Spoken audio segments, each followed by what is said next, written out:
પ્રજાપંખ સચિન તરફથી કાશ્મીરના પહેલગામમાં થયેલા આતંકી હુમલાના પગલે દેશમાં યુદ્ધ જેવી સંભાવનાઓ ઊભી થઈ છે।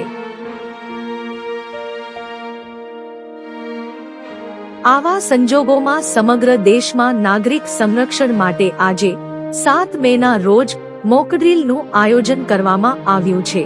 સચિનના કનકપુર વિસ્તારમાં આવેલ સાઉથ ઝોનબી ખાતે ડેપ્યુટી કમિશનર મીના ગજ્જરજીની અધ્યક્ષસ્થાને એક મહત્વપૂર્ણ બેઠક યોજાઈ હતી। કનકપુર મીટિંગ હોલમાં આયોજિત આ બેઠકમાં એનજીઓ અને સ્થાનિક આગેવાનો સાથે મળીને ભવિષ્યમાં શક્ય તટસ્થ પરિસ્થિતિઓ સામે કેવી રીતે નાગરિકો પોતાનું રક્ષણ કરી શકે તે અંગે વિગતો રજૂ કરવામાં આવી। સ્લાઇડ્સ દ્વારા નાગરિકોને વિવિધ બચાવ માર્ગદર્શિકા સમજાવવામાં આવી। આજે સાંજે 4 થી 8 વાગ્યા વચ્ચે 3 સ્થાનો પર મોકડ્રીલ યોજાવાની છે, જેમાં સચિનના કલરટેક્સ મિલમાં પણ મુખ્ય આયોજન છે।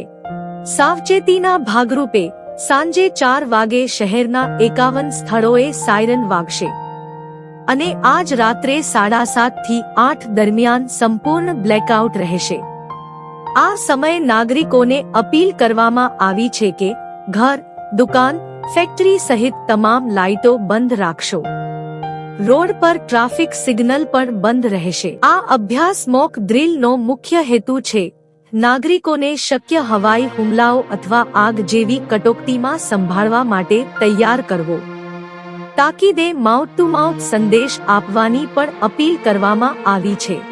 આજની મીટિંગમાં light and fire chairman Chiragsinh Solanki, ward પ્રમુખ તેજસ આહિર, મહામંત્રી મનોજસિંહ સોલંકી અને મુકેશ પટેલ, નગર સેવક હસમુખ નાયકા અને રીનાદેવી રાજપૂત, માજી સચિન ઉપપ્રમુખ દેવુભાઈ નાયકા, માજી પ્રમુખ દીપક ચૌધરી, ઓરિસ્સા સેક્રેટરી ભગીરથ બેહરા, ડિવાઇન મહિલા ક્લબ શાંતાબેન ગ્રોસર, ગુજરાત યોગ બોર્ડ અને આરસીસી સચિન યોગ ક્લબ કોચ સંધ્યા પટેલ, રોટરી આરસીસી ચેરમેન પ્રકાશ ભાવસાર, સૌરાષ્ટ્ર સિટીઝન ક્લબના મંજી બાપા, આસિસ્ટન્ટ કમિશનર પ્રવીણ પ્રસાદ, ઝોનલ અધિકારી પરેશ પટેલ, ડેપ્યુટી નિયામક આરોગ્ય ડોક્ટર અમિત પટેલ, આકારણી વિભાગના ચેતન પાટીલ, પીઆરઓ દીપક પટેલ તથા મહત્વના વિભાગોના ડેપ્યુટી ઇજનેરશ્રી, એઆરઓશ્રી અને અન્ય લાગત અધિકારીશ્રીઓ ઉપસ્થિત રહ્યા હતા।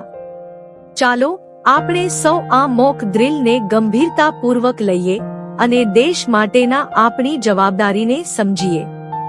પ્રજાપંખ સાથે હું ધ્વનિ આપ સૌને સલામત અને જાગૃત રહેવા અપીલ કરું છું। જય હિન્દ।